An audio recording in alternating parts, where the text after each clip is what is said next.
गीता में भगवान कहते हैं कि मुझे हर वक्त याद रखो। कहते हैं कि तस्मात् सर्वेषु कालेषु माम अनुस्मर युध्य च, और ऐसा करके तुम मुझको ही प्राप्त होगे। हर वक्त मुझे याद रखना है, यानी 24 घंटे मुझे याद रखना है। अब सवाल उठता है कि 24 घंटे कैसे याद रखें। एक सर्जन है जो बहुत ही कॉम्प्लिकेटेड सर्जरी कर रहा है अभी इस वक्त, तो वह भगवान को कैसे याद रख सकता है।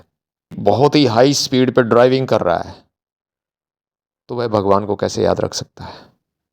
यानी ऐसे ऐसे काम जिनमें भगवान को याद करने का समय नहीं होता है। अगर जरा सी भी नज़र चूकी, जरा सी भी बुद्धि चूकी और जान गई, या तो अपनी गई या दूसरे की गई। सवालों के जवाब कैसे देते हैं संत लोग, वो ये हैं कि जैसे एक एक माता है, खाना पका रही है अपनी किचन में। उसको ये पसंद है, उसको ये पसंद है, उसको ये पसंद है, तो वह बंट गई।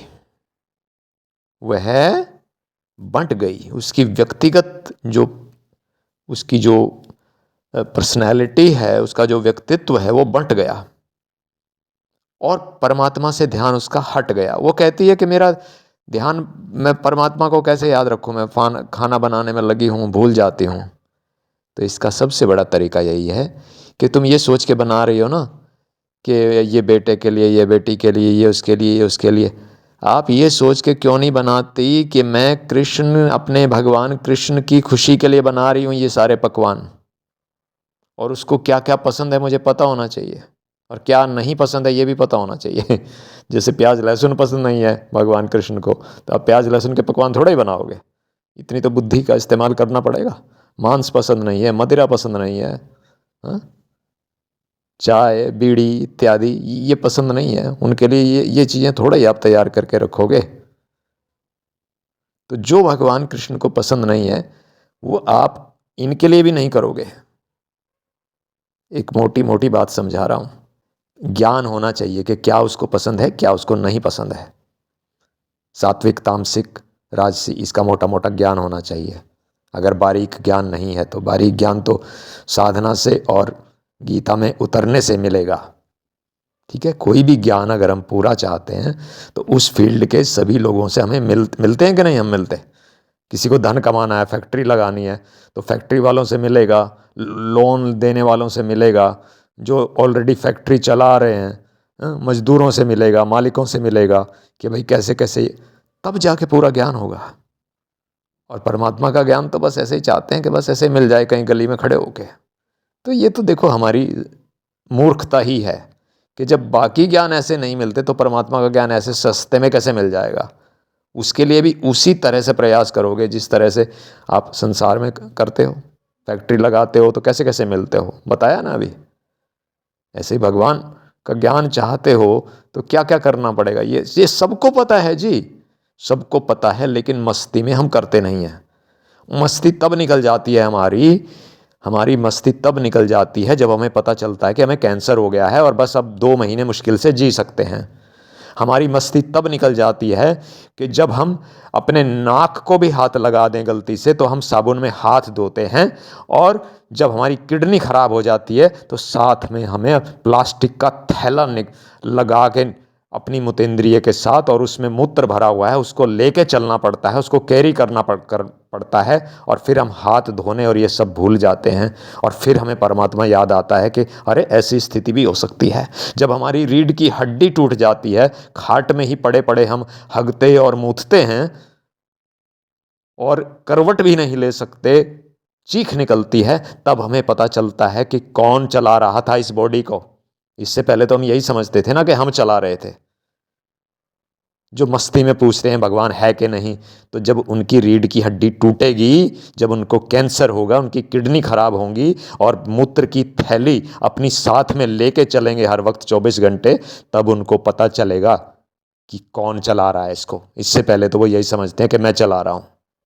ये जो अपनी पत्नी को ये समझते हैं कि सारी दुनिया की महारानी है और सबसे सुंदर औरत है, और अपने माता पिता को भी ठोकर मार के चले जाते हैं अपनी पत्नी के लिए, और वही पत्नी जब दूसरे के साथ पकड़ी जाएगी तब माथा पीट लोगे और उस दिन पता चलेगा कि भगवान है, और जो तुम समझ रहे थे, अब जिसको तुम भगवान मान के बैठे थे, वो नहीं था।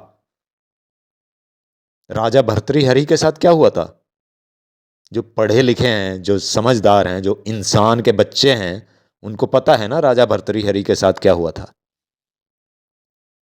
उस दिन पता चलता है कि भगवान है कि नहीं। भगवान बड़ा है कि ये शरीर बड़े हैं जिन पे तुम मरे मिटे हो, ये धन बड़ा है जिसके लिए तुम मर रहे हो, ये घर बड़े हैं, ये कारें बड़ी हैं, ये कोठियां बड़ी हैं जिनमें रहने के लिए तुम तड़प रहे हो। इसी तरह जैसे बताया है, कोई बहुत बड़ा ऑपरेशन कर रहा है डॉक्टर, तो जाहिर है कि अब वो मंत्र नहीं पड़ेगा वहाँ पे, वो ध्यान देगा, क्योंकि एक सेकंड कहीं भी ज़रा सी भी बुद्धि फिरी और कहीं पे भी चाकू गलत लगा, कहीं से भी गलत कोई नस कटी और आदमी गया, खत्म, जान गई, तो वहाँ वो गीता खोल के उसके मंत्र नहीं पड़ेगा। तो यहाँ पे उसका तरीका क्या है भगवान को याद रखने का इतनी कठिन परिस्थिति में भी, कि वो ये सोचे कि मैं भगवान कृष्ण का ही ऑपरेशन कर रहा हूँ, अपने कृष्ण का, अपने भगवान का ऑपरेशन कर रहा हूँ। कोई अपने बाप का ऑपरेशन करेगा तो कितनी केयर से करेगा ना। तो यहाँ पे हमारा सबका बाप जो कृष्ण है, उसका ऑपरेशन कर रहा हूँ मैं, डॉक्टर ये सोचेगा, तो उस समय बन गई कृष्ण की याद कि मैं अपने कृष्ण का ऑपरेशन कर रहा हूँ, अपने भगवान का ऑपरेशन कर रहा हूँ, या अपने भगवान के किसी संबंधी का, रिश्तेदार का ऑपरेशन कर रहा हूँ। तो परमात्मा याद रह गया कि नहीं? ऑपरेशन भी हो रहा है और परमात्मा भी याद है। इस तरह से परमात्मा को याद रखना होता है। ठीक है, तो ये बातें हैं समझने की। और मौत तो आनी है। तुम सारा दिन पैसों में लगे रहते हो, कमाने में, सेक्स में। हाँ, एक कोई आदमी है जो अपने आप को शरीर समझता है, तो वो पैसा किस लिए कमाएगा? कि मुझे बढ़िया से बढ़िया औरत जो है सेक्स करने को मिले, बढ़िया से बढ़िया होटल मुझे ठहरने को मिले, रोज़ मुझे नई नई औरतें मिलें, हाँ, मुझे घूमने को मिले, बढ़िया से बढ़िया कारें मिलें। आज पेरिस में हूँ तो कल लंदन में होना चाहिए, आज लंदन में हूँ तो कल मैं शिकागो में होना चाहिए। हाँ, ठीक है ना, समझ गए ना? उसकी ये इच्छाएं हैं, सारी शरीर से जुड़ी हुई इच्छाएं हैं। लेकिन जो अपने आप को आत्मा, जिसने समझ लिया कि मैं आत्मा हूँ, मैं शरीर हूँ ही नहीं, ये शरीर तो छूट जाना है और असली जो चीज़ है वो आत्मा है। तो आत्मा तो भाई, आत्मा तो स्त्री की भी वही है और आदमी की भी वही है। आदमी के शरीर में कहीं आदमी के अंग लगे हुए हैं जिन पर स्त्री मरती है, और स्त्री के शरीर में स्त्री के अंग लगे हुए हैं जिन पर पुरुष मरता है। लेकिन जब आप आत्मा समझने लग गए, तो अब तो पुरुष की और स्त्री की आत्मा का तो एक ही आकार है, उस पर तो कहीं कोई पुरुष के अंग नहीं लगे या स्त्री के अंग नहीं लगे, वहाँ पे तो कोई भटकने वाली बात है ही नहीं। तो अब जब हमने अपने आप को आत्मा समझना शुरू कर दिया है, हमने गीता का दूसरा अध्याय समझ लिया है, तो अब हम क्या करेंगे? हमारे कर्म क्या होंगे? हमारे कर्म तो होंगे, कर्म तो करने हैं हमें, ठीक है ना। हमें हगने का, मूतने का, खाना खाने का, सोने का, ये सब कर्म करना होता है ना। इसके अलावा और क्या कर्म करते हैं हम? पैसे कमाने के, दूसरों से अपने संबंध बढ़ाने के, और दुनिया भर के कर्म करते हैं हम। और साधु के कर्म क्या होते हैं? अपनी सत्संग का, पूजा पाठ का, शास्त्र पढ़ने का, उनके ये कर्म होते हैं। ये आत्मा के लेवल के कर्म हैं, ठीक है। संसारी के कर्म तो पैसे के लिए, संबंधियों के लिए हो गए। तो जिसने अपने आप को शरीर समझा हुआ है अभी तक, वो तो करेगा नीचे के लेवल के कर्म। कैसे धन बढ़ाना है, कैसे सुख पाने हैं, हाँ? कैसे नई नई कारें खरीदनी हैं, कैसे नई नई औरतों से संबंध बनाने हैं, कैसे बड़े बड़े लोगों से संबंध बनाने हैं, कैसे बड़ी बड़ी पदवियां हासिल करनी हैं, कैसे बड़ी बड़ी बड़ी शक्ति हासिल करनी है, उसका तो ये काम रहेगा। लेकिन जिसने अपने आप को आत्मा समझ लिया, ज़्यादा से ज़्यादा सत्संग कैसे करने हैं, ज़्यादा से ज़्यादा पूजा पाठ अपने प्रभु की कैसे करनी है, ज़्यादा से ज़्यादा उसका स्मरण कैसे करना है, कौन सा तरीका है, किस तरह से ध्यान करने हैं, किस तरह से अपने प्रभु के रास्ते में चलना है, उसके कर्म सारे इसी प्रकार के होंगे। तो समझ लिया आपने, कर्म तो कर रहा है, एक संसारी भी कर रहा है और एक सन्यासी भी कर रहा है, लेकिन वो अपने आत्मा को उच्चतम शिखर तक परमात्मा से मिलने के लिए कर्म कर रहा है जो जरूरी है, और वो अपने धन और सुख के लिए कर्म कर रहा है, दोनों ही अपने कर्मों में लगे हुए हैं और खूब अपनी पूरी शक्ति से लगे हुए हैं। तो ये फर्क है अपने कर्म करने का। ठीक है, जो पूछते हैं ना कि हम कर्म ना करें क्या, छोड़ दें क्या, तो ये डिपेंड करता है कि आपने अपने आप को समझा क्या है। ये अगर शरीर समझा है तो जाहिर है कि आप ऐसे कर्म करोगे, घटिया दर्जे के कर्म करोगे, धन कमाने के, ज़्यादा से ज़्यादा धन कमाने के, तुम्हें रोटी मिल रही है फिर भी तुम चाहोगे कि हमें ऐसी रोटी मिलनी चाहिए, हमें होटलों में खाना मिलना चाहिए रोज़, तुम्हें घर का खाना अच्छा थोड़े लगेगा फिर। तो फिर आपकी इच्छाएं इस फील्ड में बढ़ेंगी, चाहे आपकी आवश्यकताएं भी पूरी हो गई, लेकिन अब आप पीक तक जाओगे यहाँ पर।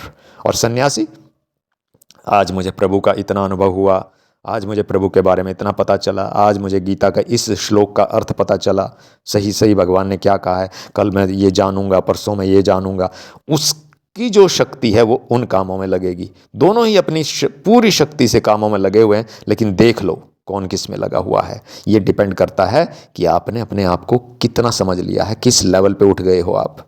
शरीर के लेवल पे ही पड़े हुए सड़ रहे हो, या आत्मा के लेवल पर भी उठने की कोशिश कर रहे हो, या उठ चुके हो, ये इस बात पे डिपेंड करता है। तो उम्मीद है कि आपके सारे सवालों के जवाब मिल गए होंगे। राम राम।